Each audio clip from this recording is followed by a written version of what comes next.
Hello marketer, welcome you in our YouTube channel Marketing Hacks by Kishan. Hey guys welcome in my YouTube channel marketing education.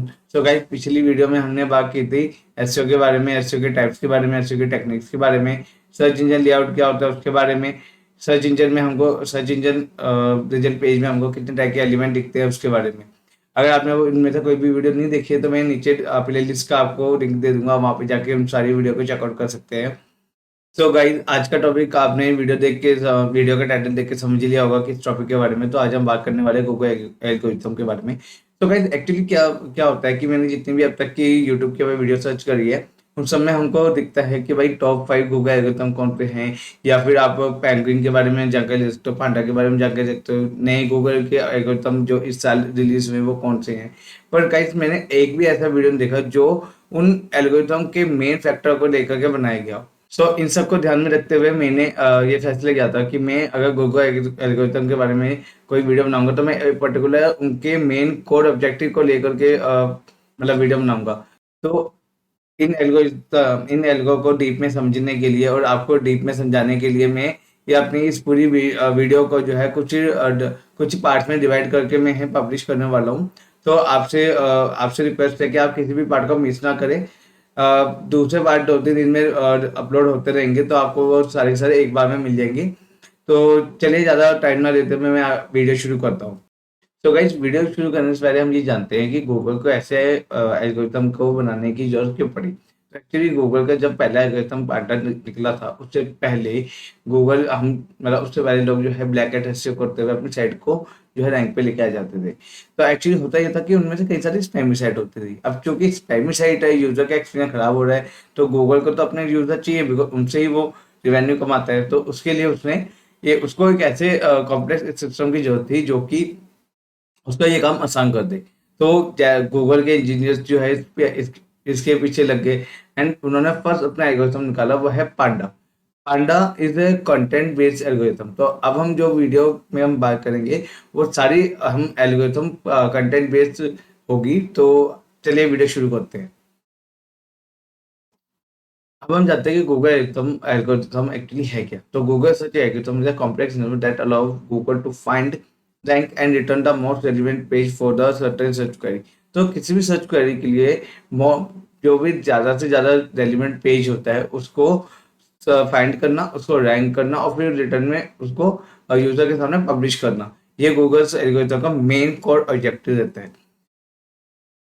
To precise the whole ranking system consists of multiple algorithms that consider various factors such as quality, relevance and usability of the page। तो algorithm जो है बहुत सारी चीज़ों को बहुत सारे algorithm के बहुत सारे फैक्टर होते हैं, लेकिन उनमें से मतलब कुछ फैक्टर हम जैसे बात करते हैं, जैसे क्वालिटी, पेज की क्वालिटी कैसी है, उसके अंदर कंटेंट कैसा डला हुआ है, उसका रेलिवेंस कितना है, जो सर्च करी जो यूजर मांग रहा है क्या मैं वैसा ही उसको रिटर्न आंसर दे रहा हूँ, और यूजिबिलिटी मतलब वो जो पेज है वो वेबसाइट वो कितनी जल्दी फास्टर लोड होती है, और क्या वो मोबाइल फ्रेंडली है कि नहीं। तो इस टाइप की जो है छोटे छोटे जो है मतलब इस टाइप के फैक्टर जो है गूगल एल्गोरिथम जो है मेन कंसिडर में रखता है।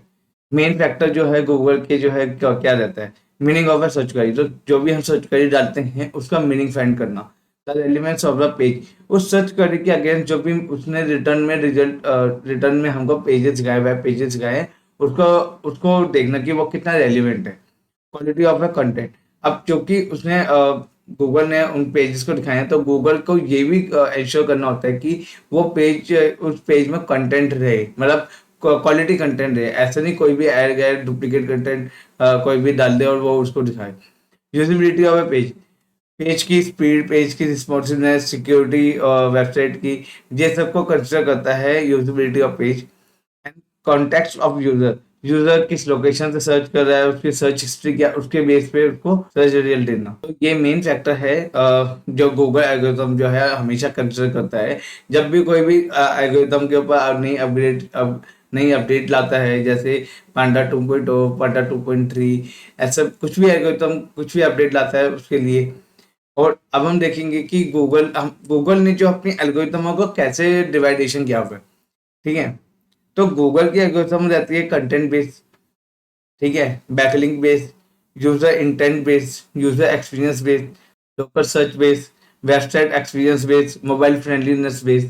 तो हम आने वाले कुछ वीडियो में हम इसको थोड़ा मतलब छोटे छोटे पार्ट्स में, बट हम डीपली इसको स्टडी करेंगे हर एल्गोरिथम के बारे में। तो कंटेंट बेस्ड एल्गोरिथम है कौन कौन सी? तो इसमें पांडा आती है, फ्रैक्शनेस एल्गोरिथम आती है, एग्जैक्ट मैच डोमेन आता है, फ्रेड आती है, वेबसाइट अथॉरिटी ईएटी जिसके अंदर आता है, पेज रैंकिंग अपडेट आती है, प्रोडक्ट रिव्यू अपडेट आती है, स्मिथ एल्गोरिथम आती है। तो सारी एल्गोरिथम जो है कंटेंट बेस्ड एल्गोरिथम है। तो हम आने वाले कुछ मिनटों में इन एक एक एल्गोरिथम के बारे में बात करते हैं। तो पहली एल्गोरिथम है गूगल पांडा एल्गोरिथम। गूगल पांडा एल्गोरिथम जो है फरवरी 2011 में लॉन्च की गई थी। तो एक्चुअली होता क्या था गाइस कि जब गूगल की पांडा एल्गोरिथम लॉन्च हुई थी उससे पहले जो है हम लोग मतलब जो मेन एसईओज होते हैं, कुछ एसईओ जो है ब्लैक हैट एसईओ का यूज करते हैं और अपनी वेबसाइट को ना सर्च इंजन पे टॉप पे लेके आ जाते हैं, जैसे डुप्लीकेट कंटेंट होना या कम कंटेंट होना, या मतलब सर्च करेगी अगेंस्ट जो कंटेंट है वो मतलब रेलिवेंसी ना होना। तो गूगल ने फाइंड किया कि भाई एसईओ में मेन जो है कंटेंट होता है। अगर आप कोई भी ऑर्गेनिक सर्च करते हैं और उसके अंदर आपको कोई भी इंफॉर्मेशन गैदर करना चाहते हैं और आपको ऐसी वेबसाइट दिखती है जिनमें कंटेंट जो है डुप्लीकेट हो, मतलब जिनमें एक वर्ड रिपीटेड हो, या फिर आपको ऐसा कुछ दिखता है जिसके अंदर जो है आपको कम कंटेंट दिखे, या आपको जो सर्च क्वेरी आपने डाली उसके अगेंस्ट जो रिटर्न आपने पेज ओपन किया वो मतलब आपके आपको आंसर ना दे पाए, तो उसके लिए गूगल ने जो है अपने पांडा एल्गोरिथम को निकाला। तो पांडा एल्गोरिथम का मेन टारगेट क्या था? ऐसी साइट की, ऐसी लो क्वालिटी साइट की रैंकिंग को रिड्यूस करना, या कॉपी कंटेंट साइट को रिड्यूस करना, या थिंक कंटेंट वाली साइटों की रैंकिंग को रिड्यूस कर देना। मतलब ऐसा कोई साइट है जिसके अंदर जो है छोटा कंटेंट है, थिंक कंटेंट हो, या फिर कॉपी कंटेंट हो, डुप्लीकेट आपने किसी की साइट से उठा के अपनी साइट में डाला, या फिर लो क्वालिटी कंटेंट हो, जो आपने कंटेंट डाला उसकी क्वालिटी बिल्कुल मतलब बिल्कुल लो हो, तो उसकी रैंकिंग को रिड्यूस करना। इसका मेन ऑब्जेक्टिव ये था कि उन साइट की रैंकिंग को इम्प्रूव करना जिसके जो हाई क्वालिटी साइट है, जिसके पास हाई क्वालिटी बढ़िया कंटेंट हो और ओरिजिनल कंटेंट हो और बहुत अच्छी इंफॉर्मेशन हो, बहुत अच्छे ग्राफिक के साथ, वीडियो इमेजेस के साथ, मतलब प्रॉपर वे में समझाना। तो इस टाइप की साइट की रैंकिंग को इम्प्रूव करना। अब आप समझ गए हैं कि जब गूगल ने ये पांडा एल्गोरिथम को लॉन्च किया होगा तब जो है मोस्टली जो है साइटों की जो है रैंकिंग ऑलरेडी रिड्यूस हो गई होगी जिन्होंने ब्लैक एट करी थी। तो अब उन साइट ओनर्स को समझ आ गया था कि भाई देखो सीधी बात है, डुप्लीकेट कंटेंट से हमारी साइट रैंकिंग में नहीं आने वाली, हमारे साइट का मतलब डूबना तय है अगर हमने इस गूगल के इस एल्गोरिथम के हिसाब से नहीं चला। अब इसके अंदर भी एक नई एल्गोरिथम हम गूगल ने आगे लॉन्च करी जो कि थी फ्रेशनेस। तो फ्रेशनेस आई है 2011 नवंबर में, ये आई थी हमारी फरवरी 2011 में, ये आई थी नवंबर 2011 में। अब आप देख रहे हो कितने महीनों का गैप है। तो इनका क्या था कि भाई देखो, अगर कहीं पे कुछ न्यूज आती है, मान लीजिए कहीं पे भी कोई भी अपडेट आती है, न्यूज आती है, तो जाहिर सी बात है आपको वो न्यूज को बजाय कि आप उसको सीधा मीडिया से मतलब वीडियो देखिए, आपको अगर गूगल सामने दिखा दे भाई ये नई न्यूज है या इसके बारे में ये नई अपडेट है, तो आपके लिए वो ज्यादा रेलिवेंट रहेगा। तो जाहिर सी बात है गूगल को भी ये चीज समझ आ गई थी कि भाई अगर कंटेंट ज्यादा लो, मतलब कंटेंट पुराना होगा ना, मतलब जितना ज्यादा मतलब नया कंटेंट जो है हर बार मांगता है लोगों को, तो आप जितना ज्यादा फ्रेश कंटेंट दिखाते रहेंगे लोग उतना ज्यादा सर्च करते रहेंगे। तो गूगल ने इसी चीज को टारगेट किया कि Google focusing on providing the user with fresher more recent research result. जो भी नया से नया अपडेट आता है ना गूगल उसको सीधा दिखाए। गूगल ने फ्रेशनेस एल्गोरिथम इस वजह से लॉन्च की थी, ranking fresh content with in the Google search index. तो जैसे कोई नई अपडेट आ रही है, कोई नई कुछ भी नया अपडेट आ रहा है, उसके लिए हम लोग सर्च करते हैं। तो गूगल का मेन ऑब्जेक्टिव ये था कि भाई यूजर ने सर्च किया, मुझे देना, मुझे उसको सर्च रिजल्ट तो देना ही है, मुझे उसको उसकी क्वेरी को जो है आंसर करना ही करना है। तो वो उसके तो उसने अपने एल्गोरिथम को इस हिसाब से मॉडिफाई किया, अपनी नई एल्गोरिथम को इस हिसाब से निकाला कि जो भी नई अपडेट आती है वो पहले ही आपको मिल जाएगी। समझ गए? लेटेस्ट न्यूज, जैसे इनका टारगेट क्या है, latest news, event, politics, celebrities, trends and more, specially where the user is expected to want to know the more current information. आपको कहीं पे भी अगर मोस्ट करंट इंफॉर्मेशन ढूंढना चाहते हो बिल्कुल नई की नहीं, आपको उसके लिए जो है गूगल ने ये एल्गोरिथम अपना लॉन्च किया था। अगला आता है एग्जैक्ट मैन डोमेन एल्गोरिथम। तो गाइस होता क्या था ना सितंबर 2012 से पहले कि लोग क्या करते थे कि लोग कीवर्ड के हिसाब से अपना डोमेन ले लेते थे। ठीक है, कि लाइक कीवर्ड रिसर्च ऑनलाइन करके एक डोमेन किसी ने ले लिया और सोच रहे कि भाई कीवर्ड रिसर्च ऑनलाइन पे मेरी साइट तो डायरेक्टली आ जाएगी। अब उसके ना कोई कंटेंट नहीं है, कोई कुछ नहीं है। ऐसी बात नहीं है कि अगर आपने कीवर्ड रिसर्च ऑनलाइन करके अगर आपने कोई डोमेन लिया और वो जो है सर्च में नहीं आएगा, अगर आपने उसके अंदर क्वालिटी कंटेंट डाला, आपने बहुत अच्छा कंटेंट का बहुत स्ट्रक्चर वे में डाला है, बहुत एक एक पॉइंट समझाते हुए डाला है, तो जरूर है वो जो है कीवर्ड रिसर्च ऑनलाइन जो है कीवर्ड रिसर्च ऑनलाइन नाम के कीवर्ड पे रैंक में आ जाए। पर अगर आपने डाला थिंक कंटेंट या डुप्लीकेट कंटेंट, तो उस चक्कर में जो है आप अपनी साइट को उस कीवर्ड के ऊपर रैंक कराते हो, तो गूगल ने उसको मतलब यूजर के उस एक्सपीरियंस यूजर को वो एक्सपीरियंस खराब ना हो, इसके लिए गूगल ने सर्च मैच डोमेन एल्गोरिथम को लॉन्च किया था। तो इसका इसका मेन जो टारगेट था, ये सितंबर 2012 में लॉन्च हुई थी। इसका मेन जो यूज था ये था कि site which use the combination of spammy tactic like exact match domain for poor quality sites and think content. जैसे कि मैंने अभी आपको बताया, अगर आपके पास पुअर क्वालिटी साइट मतलब आपकी साइट का स्ट्रक्चर अच्छा नहीं है, साइट का यूजर एक्सपीरियंस अच्छा नहीं है, या थिंक कंटेंट है उस साइट के अंदर, और वो पूरा पूरा मतलब कोई भी कीवर्ड का आपने डोमेन बना के रख दिया, तो जाहिर सी बात है गूगल आपकी साइट को पेनलाइज करेगा, पेनल्टी देगा और सीधा उसकी रैंकिंग गिरा देगा। उसके बाद आता है गूगल फ्लैट एल्गोरिथम। ये मार्च 2017 में लॉन्च हुई थी। इसका मेन टारगेट था remove the low quality result site that lie on too many ads with aggressive and ad placement think content quality poor content quality aggressive affiliate linking and descriptive ads that appear as content।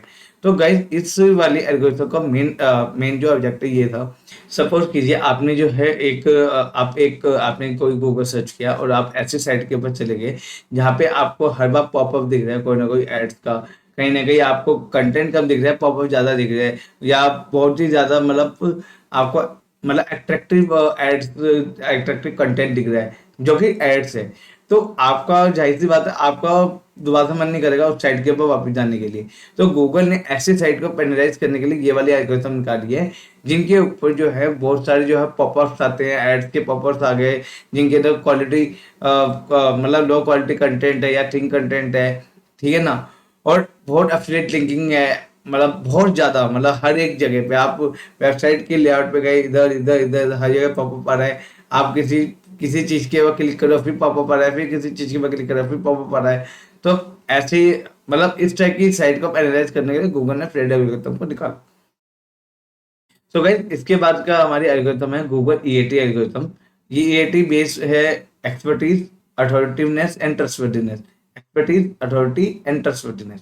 तो ये जो है main जो है, आप समझिए, आपको medical की जानकारी चाहिए, आपको टैक्स के रिगार्डिंग इंफॉर्मेशन चाहिए, आपको आपके लिए ज्यादा रेलिवेंट कौन बंदा रहेगा? जो डॉक्टर है वो आपको मेडिकल की जानकारी दे, या आम बंदा आपको मेडिकल की जानकारी दे? आपको ज्यादातर कौन मतलब आपके लिए रेलिवेंट रहेगा? एक सीए आपको टैक्स के बारे में बताए, या एक आम बंदा आपको टैक्स रिटर्न या इन सब के बारे में बताए? जाहिर सी बात है आप प्रोफेशनल सर्विस लोगे, तो सीधी बात है गूगल ने भी इस चीज को रियलाइज किया कि भाई आम बंदा जो है अगर इन चीजों के बारे में बात करे, लाइक टैक्स के बारे में, लाइक बात करे कि भाई मेडिकल के बारे में, तो गूगल तो जाहिर सी बात है जो यूजर है वो अगर उनकी बात मान ले और यूजर को कहीं पे हार्म हो जाए, तो सीधी बात है सारा का सारा एक तरह से यूजर का एक्सपीरियंस गूगल के ऊपर बड़ा बेकार जाएगा। तो गूगल ने इस चीज को रियलाइज किया और गूगल इस चीज के ऊपर मेन फोकस करता है कि वो ऐसी साइट को फाइंड आउट करे जो कि एक प्रोफेशनल द्वारा बनाई गई है, जिसमें एक प्रोफेशनल अपना कंटेंट डालता हो, जिसमें प्रोफेशनल एक इंफॉर्मेशन का आंसर देता हो। ठीक है, तो इसका जो है मेन टारगेट ये जो है सितंबर 2019 में लॉन्च हुई थी, और इसका जो है मेन टारगेट क्या था? Low quality page often lack an appropriate level of EAT for the purpose of the page. Here the some example. तो मतलब मैंने अभी भी आपको बताया कि अगर आप एक मेडिकल की, अगर आपको मेडिकल के बारे में कोई भी आपको इन्फॉर्मेशन चाहिए तो आप डॉक्टर के पास जाओगे, ना कि किसी आम बंदे के पास। अगर आपको टैक्स के रिगार्डिंग कोई भी इन्फॉर्मेशन चाहिए तो आप सीए के पास जाओगे, ना कि आम बंदे के पास। तो गूगल ने इन्हीं चीजों को लेके इस वाली एल्गोरिथम को निकाला कि वो ऐसी साइट को ढूंढे जहाँ पे मतलब जो इंफॉर्मेशन देने वाला पर्सन है उसकी एक अथॉरिटी हो, उसको उस पर्टिकुलर फील्ड में एक्सपर्टीज हो, और उसकी ट्रस्टवर्दीनेस हो, ट्रस्ट लोग उसके ऊपर ट्रस्ट करें, मतलब वो एक जगह एक अपनी वेबसाइट में नहीं, वो मल्टीपल जगह दिखे, ताकि गूगल को एक भरोसा हो कि हाँ भाई ये बंदा ट्रस्टी है, ट्रस्टवर्दीनेस है। जैसे हम वोटिंग के टाइम पे करते हैं, जाहिर सी बात है अगर मेरे को किसी पर्टिकुलर ए लीडर को जिताने हैं, तो जितने ज्यादा वोट ए लीडर के पास जाएंगे उतना ज्यादा ए लीडर के जीतने के चांस ज्यादा होंगे। तो सीधी बात है, अगर आप जितनी ज्यादा, अगर मैं मान लीजिए मैं एक डॉक्टर हूँ, मैं मल्टीपल जगह जाकर के जो है मेरे मल्टीपल पोस्ट से अलग अलग वेबसाइट पे अलग अलग न्यूज आर्टिकल मैगजीन्स के अंदर, ऑनलाइन मैगजीन, ई मैगजीन के अंदर, तो गूगल उन सबको रीड करता है। गूगल को पता है कि भाई ये बंदा है, उस मेडिकल प्रोफेशन का बंदा, किशन नाइक मेडिकल डॉक्टर है, तो वो मेरे को फिर उस हिसाब से मेरी साइट को भी रैंक देगा।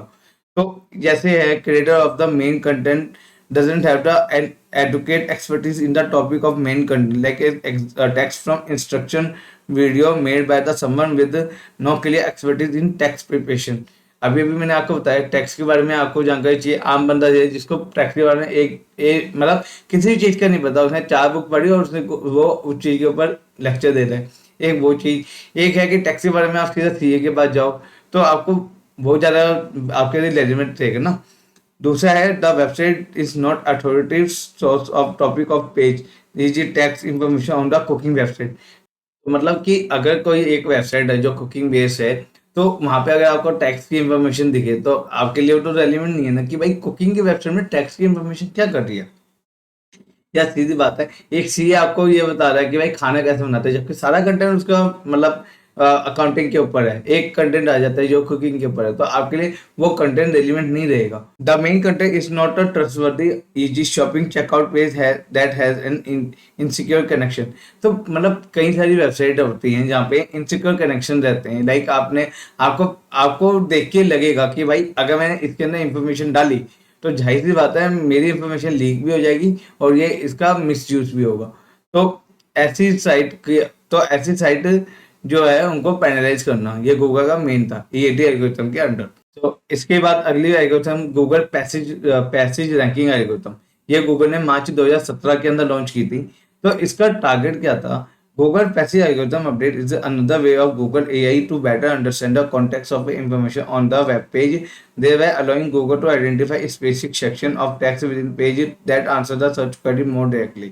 The update only change how Google AI understand the web page content and information. तो गाइस आपने कभी देखा होगा कि जब आप कोई भी चीज की सर्च करते हैं तो गूगल के ऊपर, जैसे हमने पिछली वीडियो में बात की थी फीचर स्निपेट, जो कि गूगल में आपको जो है दिख जाता है, और ये जो है आपकी कोई भी सर्च करेगा गूगल एचसीआरपी के ऊपर आंसर दे देता है। तो इनमें सबसे इसके पीछे जो है जो गूगल का सिस्टम काम करता है वह है गूगल पैसिव रैंकिंग एल्गोरिथम। तो होता क्या है ना कि गाइस कोई पर्टिकुलर कोई हम बंदे कोई सर्च क्वेरी डाल रहे हैं, हम आप यूजर कोई सर्च क्वेरी डाल रहे हैं और हमको उसका आंसर ऑन द स्पॉट चाहिए। हम ये नहीं चाहते कि मैं इसके लिए पूरा पूरा 1000 वर्ड का कंटेंट पढूं। तो उसको उसकी उसकी शॉर्टन के लिए गूगल ने इस एल्गोरिथम को डिजाइन किया कि भाई ये एल्गोरिथम जाएगा उस कंटेंट को रीड करेगा, फिर जैसे यूजर कोई भी सर्च क्वेरी डालेगा वो उस सर्च क्वेरी का इंटेंट पकड़ के उस मतलब उस कंटेंट से जो है एक पूरा पूरा मतलब पैराग्राफ या मेन लाइन उठा के जो है सीधा यूजर को दिखा देगा, भाई ये आपकी क्वेरी का ये आंसर है, सिंपल सोवर। इसके लिए ना यूजर अपने ज्यादा टाइम अपना यूज करेगा, ना ज्यादा दिमाग खर्च करेगा, उसको सिंपल सिंपल आंसर सीधा मिल जाएगा। तो उसके लिए गूगल ने ये वाले जो है रैंकिंग एल्गोरिथम को लॉन्च किया था। तो अब क्वेश्चन ये आता है कि आपको इसके बारे में पता कैसे चलेगा? तो इसका आंसर मैंने अगली स्लाइड में दिया हुआ है। How do you know if I have a passive ranking? There is a way you can see if a Google user has come across a specific passage with a web page on your site. Try filter your Google search console report for any URL containing। सो आप जैसे Google search console के आप अपने report के अंदर जाएंगे, आप इसके अंदर ये जो मैंने यहाँ पे मेंशन किया हुआ है ये अगर आप पुट करेंगे तो आपको इस टाइप के यूआरएल दिखेंगे। अगर आपको इस टाइप के यूआरएल दिखते हैं दैट्स मीन सीधी सी बात है, और यूआरएल दिखते हैं पर उनमें एक भी क्लिक नहीं है, इंप्रेशंस तो है पर क्लिक नहीं है, तो सीधी सी बात है गाइस आपकी वेबसाइट शो हो रही है, क्लिक नहीं है, मतलब कि यूजर आपकी वेबसाइट में नहीं आया, बट अब चूंकि आपको ये टेक्स्ट एंड इक्वल्स टू ये कुछ दिख रहा है आपको, तो आप सीधा जान जाएंगे कि हाँ भाई मेरी वेबसाइट में पैसिव रैंकिंग जो है, मतलब मेरी जो वो पर्टिकुलर कंटेंट है उस पर्टिकुलर वेब पेज का जो कंटेंट है वो एक पर्टिकुलर क्वेरी को जो है सॉल्व कर रहे हैं। तो वो क्वेरी क्या है वो आप देख सकते हैं। Notice any web page consistently getting jump link to specific passage. This should tell you that you have provided a good answer to common question. तो सीधी सी बात है गाइस कि आप किसी भी जो यूजर ने कोई सर्च क्वेरी पुट करी आप उसका आंसर दे रहे हैं, इस मतलब आपको क्लिक नहीं मिला, आपके इंप्रेशन आ रहे हैं, पर यूजर ने देख लिया कि भाई ये वाला आंसर जो है इस वाले वेब पेज से आया है। हो सकता है वो इनडायरेक्टली जो है आपकी वेब पेज में आया, हो सकता है किसी दूसरे कीवर्ड के साथ आए, तो आपको जो है ट्रैफिक मिल सकता है। मैं ये नहीं कहूंगा आपको ट्रैफिक मिल जाएगा, मैं कह रहा हूँ ट्रैफिक आपको मिल सकता है। इसके बाद आता है गूगल प्रोडक्ट रिव्यूज अपडेट। तो ये गूगल ने जो है अप्रैल 2021 में लॉन्च किया था। इसका मेन टारगेट था aim is to focus on providing user with content that offer insightful analysis and original research. Google search aim to prioritize product review written by the expert enthusiastic who know the topic well. Site owner now need to publish detailed analysis of product which include comparison to similar product and comparison to previous interaction of a same product. तो इस product review update का जो है main M क्या था, पहले guys क्या होता था कि पहले लोग जो है केवल जैसा आपको मालूम है अमेजोन एफिलिएट होता है और फ्लिपकार्ट एफिलिएट होता है। तो गाइस क्या होता था कि लोग जो है एफिलिएट कमीशन के चक्कर में जो है इस प्रोडक्ट को मतलब यूज नहीं करके देखा, उनको पता नहीं प्रोडक्ट के बारे में। जो प्रोडक्ट ने डिटेल मेंशन किए वही डिटेल को यूज करके थोड़ा कंटेंट मॉडिफाई करके जो अपना एफिलिएट लिंक लगा करके उसकी बेटर अच्छे करके उसको रैंकिंग में लेके आ जाते। और इससे यूजर जो नए यूजर होता है वो ऐसे प्रोडक्ट को भी खरीद देता है जिसकी जो है मेन मतलब जो पर्पस कुछ और होता है, वो जो यूजर के पर्पस के अकॉर्डिंग नहीं होता, पर उन साइट ओनर्स ने ये मेंशन किया होता है कि यूजर की इस वाली प्रॉब्लम को सोल्व कर देगा। तो गूगल ने इस चीज को सोल्व करने के लिए ये इस मतलब अपडेट को निकाला है कि ऐसी वेबसाइट जो कि रिटर्न बाय एक्सपर्ट हो, जो जिसको एक्सपर्ट ने लिखा हो, जो कि जैसे टेक एंथुसियास्टिक होते हैं, जैसे शेयर मार्केट एंथुसियास्टिक होते हैं, जिनको पता है उन चीज से लगाव है, उन द्वारा अगर उन लोगों ने उस चीज को दिखाया, उसके बारे में स्टडी करी है, उसको यूज किया है, उसके बारे में फिर अपने अच्छा कंटेंट लिख के जो है यूजर के लिए बनाए हैं, तो वो उनकी रैंकिंग अप करता है। और ऐसे जो केवल जिनको एफिलिएट कमीशन से मतलब है और उनको यूजर से कोई लेना देना नहीं है या उनके पास अच्छा क्वालिटी कंटेंट नहीं है, तो उनकी ये रैंकिंग गिरा देता है। सो गाइस इसके बाद अगला एल्गोरिथम है गूगल स्मिथ एल्गोरिथम अपडेट, जो कि अक्टूबर 2020 में आया था। इसका जो है मेन है seamless multi depth transform based hierarchical Smith. Smith model is trained to understand passage within the context of an entire document. Smith algorithm is trained to predict what the next block of sentence are, help to understand long content. तो guys ये वाला algorithm जो है बिल्कुल Google passive ranking algorithm के साथ work करता है, पर ये जो है एक्चुअली लॉन्ग टेल कीवर्ड के लिए बनाया गया है। तो Google can now locate the high specific sentence, paragraph, and section of the content within the web page that answer a long tail keyword or question. It then understand that it can show that web page as a result for that keyword or question, even if the page itself is not wholly relevant to the search query. तो guys ये काम ऐसे होता है जैसे हम कोई भी गूगल सर्च कर रहे हैं, हमने कोई लॉन्ग टेल कीवर्ड डाला, तो ये इसके इंटेंट को पकड़ के जो है गूगल अपने इंडेक्स में जाकर के ये फाइंड करता है कि भाई इसके सर्च क्वेरी का आंसर कौन से वेब पेज का कौन सा पैराग्राफ दे रहे हैं। तो सेम इस पैराग्राफ की तरह करता है, पर ये लॉन्ग टेल कीवर्ड के लिए बनाया गया है। जैसे कि आप इसके अंदर जैसे आप अटैच किए गए इमेज के अंदर देख सकते हैं कि ये एक पूरा मतलब उस पर्टिकुलर आंसर को जो है पूरा येलो मार्क कर देता है। ये भी और पैसेज रैंकिंग भी, एक पैसेज रैंकिंग पूरे पैराग्राफ को लेगा, पर्टिकुलर लाइन को लेगा। सो गाइस हमने अब तक गूगल की उन एल्गोरिथम के बारे में जान लिया जो कंटेंट बेस पे बनाई गई है। अब हमारा अगला जो है मेन अगला क्वेश्चन आता है कि भाई हमें कैसे मालूम पड़ेगा कि हमारी जो वेबसाइट जो है इस मतलब इन एल्गोरिथम से हिट हुई है, मतलब कंटेंट बेस्ड एल्गोरिथम से ही हिट हुई है, हमें कैसे पता चलेगा। तो इसके बारे में अब हम शुरू करते हैं। अगर हमारी साइट के ऊपर हमारी साइट का या हमारे वेब पेजेस का बाउंस रेट ज़्यादा है, या फिर हमारे पास लैक ऑफ ट्रस्टवर्दीनेस है, या फिर हमारा ऐड टू कंटेंट रेशियो ज़्यादा है, या इनके अलावा अगर हमारी साइट के ऊपर लो विजिट टाइम ऑन पेज और साइट हमारी साइट के ऊपर विजिट टाइम कम है, या परसेंटेज ऑफ यूजर रिटर्निंग हमारी साइट पे कम है, या फिर सीटियाँ हमारी गूगल सर्च रिजल्ट का गूगल SERP का हमारे पास कम है, या हमारे पास कोई भी इनबाउंड लिंक नहीं है, या जो भी जो इनबाउंड लिंक है वो क्वालिटी कम है उनकी, या लो या नो मेंशन और लिंक टू अ पेज और site in social media and from the other site. अब क्वेश्चन आता है हाउ टू रिकवर, हम कैसे इसको रिकवर कर सकते हैं।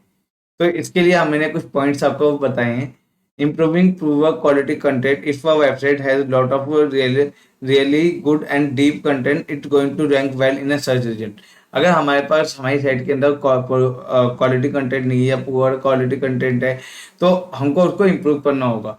जब हम इम्प्रूव करेंगे, हम जितना स्ट्रक्चर वे में जितना डीप इंफॉर्मेशन अपनी वेबसाइट के अंदर देंगे, हमारी साइट की रैंकिंग बढ़ने के चांस उतने ज़्यादा हो जाएंगे। Replace the duplicate content with the unique content, अगर हमने किसी दूसरी वेबसाइट का कंटेंट अपनी वेबसाइट में छिपा हुआ है, तो जाहिर सी बात है गाइस, हमारी पक्की बात है पेनल्टी लगी होगी, क्योंकि गूगल इस चीज़ को बहुत ज़्यादा सीरियसली लेता है। तो अगर हम यूनिक कंटेंट अपना बनाते हैं, तो उसके उसके साथ मतलब हमारी रैंकिंग इंप्रूव हो जाएगी। Create the long content, minimum require by expert of 1500 word. Long content बनाना, हम 500 वर्ड, 700 वर्ड या 900, 1000 वर्ड्स की जो हम ब्लॉग बनाते हैं, अगर हम उसको थोड़ा और डीप बनाएं, थोड़ा और इनसाइट डालें, या थोड़ा और इसको डीप में ले जाए एग्जाम्पल के साथ, या हाउ टू या डेमो कुछ इनके साथ अगर हम बनाएं, तो जाहिर सी बात है गाइस, हमारी जो है वेबसाइट जो है रैंकिंग में अच्छा इम्प्रूवमेंट उसमें दिखेगा। Give some research example in your content, अभी भी बताया है। Add new custom amazing content to your site every day, आप नया नया कंटेंट जितना ज़्यादा देंगे, मैंने आपको बताया ना गूगल फ्रेशनेस एल्गोरिथम जो फ्रेशनेस को देखते हैं कि कौन सा नया नया कंटेंट आ रहा है, तो अगर आप जितने ज़्यादा नए नए कंटेंट देंगे, ये समझ लीजिए कि एल्गोरिथम आपके साइट के दरवाजे के बाहर खड़ा है, जैसे आपने उसको नोटिफिकेशन दिया भाई नया कंटेंट आ चुका है, वो जाएगा, रीड करेगा और सीधा यूजर को दिखा देगा। Use LSI keyword to give content proper length. LSI keyword क्या होता है, इसके बारे में हम आगे कीवर्ड सर्च की वीडियो में बात करेंगे, ठीक है। और उनको यूज करके अगर आप कंटेंट बनाते हैं, तो जाहिर सी बात है गाइस, आपका कंटेंट ना केवल आपके यूनिक पर्टिकुलर टारगेट कीवर्ड पे, इसके अलावा आपके मल्टी अलग कीवर्ड, अलग LSI कीवर्ड पर भी रैंक होगा। Add element images and video to content, video में जितना अच्छा ग्राफिक्स यूज होगा, जितने बेटर वे में आप उसके अंदर इंफोग्राफिक इमेजेस के द्वारा, वीडियो के द्वारा बताएंगे, यूजर उतना ही ज़्यादा मतलब आपका एंगेज रहेगा। और अगर आपकी साइट अगर फ्रेड एल्गोरिथम से हिट हुई हो, तो आप उसको अपनी साइट के स्ट्रक्चर को रीडिजाइन कर सकते हैं, उसमें एड्स का जो पार्ट है वो बहुत कम कर सकते हैं, उसमें का पार्ट ज़्यादा डाल सकते हैं, ऐसे कह सकते हैं। गाइस एक बोनस टिप्स, तो अगर आप अपनी साइट के अंदर वीडियो को ऐड करते हैं, आपके लिए बहुत बढ़िया रहेगा। बिकॉज अगर एक वीडियो का अगर आपके 2 से 5 मिनट की होती है, और वो वीडियो वाकई में एंगेजिंग होती है, तो जब यूज़र आपकी वेबसाइट पे आएगा, आप एक हिसाब लगा सकते हैं, जब यूज़र आपकी वेबसाइट पे आएगा और आपकी वो वीडियो को क्लिक करेगा, तो वीडियो को उसको देखने में ही 2 से 5 मिनट जाएंगे, तो गूगल को ये सिग्नल जाएगा कि भाई इसकी साइट पे यूज़र रुक रहा है, तो आपका काम ऑलमोस्ट इजी हो जाएगा, क्योंकि गूगल ऐसे में और यूजर को भी आपकी साइट रिकमेंड करेगा। गाइस अब तक हमने सीख लिया कि हम इसके लिए कैसे, अगर हमारी साइट हिट होती है तो कैसे रिकवर करें। अब आता है कि हम अपनी साइट को कुछ पर्टिकुलर एल्गोरिथम के हिसाब से कैसे हम ऑप्टिमाइज करें। तो ईएटी के लिए, अगर ईएटी के लिए हमको ऑप्टिमाइज करना है, तो हम क्या कर सकते हैं। You have to provide that you are an expert in the area by ensure all the author have associated bio alongside their byline in the article or the dedicated author biography page. तो guys अगर आप उस particular domain के अंदर expert है, तो आपको वो चीज़ गूगल को, यूजर को बतानी पड़ेगी। वो कैसे, कि आप कोई भी अगर आप पोस्ट डालते हैं, तो पोस्ट के साइड में आप अपना ऑथर का एज ए ऑथर अपना दिखा सकते हैं कि ये मतलब इस पोस्ट को लिखने वाला ऑथर मैं हूँ, मैंने कितने अवार्ड जीते हैं, मेरे क्या एक्सपर्टीज है, मैं किस चीज़ों का मेरे को नॉलेज है, किन किन चीज़ों का मेरे को एक्सपीरियंस है, किस किस चीज़ों की मैंने प्रैक्टिस करी है। या फिर उसके अलावा आपको अपना पर्टिकुलर एक ऑथर पेज बनाना पड़ेगा कि अबाउट द ऑथर, जैसे आप नील पटेल वेबसाइट में जाएंगे, तो नील पटेल का अपना पर्टिकुलर एक बना हुआ है कि नील पटेल, हु इज नील पटेल, तो नील पटेल के बारे में इंफॉर्मेशन, तो इससे एक सिग्नल जाता है यूजर के पास और गूगल के पास कि भाई इस बंदे ने अपने आप को पूरी तरह से डिस्क्राइब किया हुआ है। Site often display clear trust signal such as how many award they are won and other reason they should be trusted as a brand. तो आपको अपने आप को एक ब्रांड की तरह शो करना पड़ेगा कि आपने कितने अवार्ड जीते, आपकी क्या एक्सपर्टीज है, क्या नॉलेज है, क्या प्रैक्टिस है आपकी, और भी इन सब के बारे में आपको बताना पड़ेगा। पेज रैंकिंग के हिसाब से अगर आपको ऑप्टिमाइज करना हो तो create a high quality website content that answer the question, optimise your content around the relevant keyword and utilise proper header formatting and schema markup. तो गाइस हमने 3 चीज़ों की बात करी है। आंसर द क्वेश्चन, आपको क्वेश्चन का आंसर करना है। आप उसके लिए क्या कर सकते हैं, पीपल आस्क तो आस्क करके जो बॉक्स आता है, डायलॉग बॉक्स, आपने पिछली वीडियो में नहीं देखा हो तो पिछली वीडियो आप जाके देख सकते हैं। सर्च इंजन लेआउट और एलिमेंट के बारे में, और रेलिवेंट कीवर्ड आपको उसके अकॉर्डिंग ही कीवर्ड उठाने, उस क्वेश्चन के अकॉर्डिंग, जो उस क्वेश्चन में जो मेन हाईलाइटेड जो आपको वो टारगेट जो टॉपिक के बारे में, उसको वो कीवर्ड एज ए कीवर्ड आप यूज कर सकते हैं। और proper header tag formatting and schema markup, schema markup का यूज करना है गाइस आपको। अगर आपने स्कीमा मार्कअप का यूज किया, स्कीमा मार्कअप होता क्या है हम आने वाली कुछ वीडियो में बात करेंगे, पर इसका यूज आपको करना है गाइस। अगर आपने इसका यूज करना सीख लिया ना, आपका मोस्टली टाइम काम इजी हो जाएगा, आपको इतनी ज्यादा मेहनत करने की जरूरत नहीं पड़ेगी, वो काम स्कीमा मार्कअप बना देगी। प्रोडक्ट रिव्यू के लिए आपको जो है इन पॉइंट्स के ऊपर आपको काम करना होगा।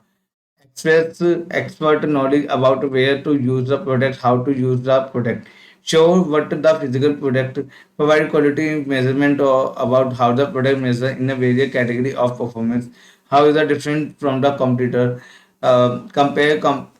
comparable product to consider or explain which product might be best for certain use or circumstances। तो गाइस आपको इसके लिए जो है इन पॉइंट को कंसिडर करना होगा।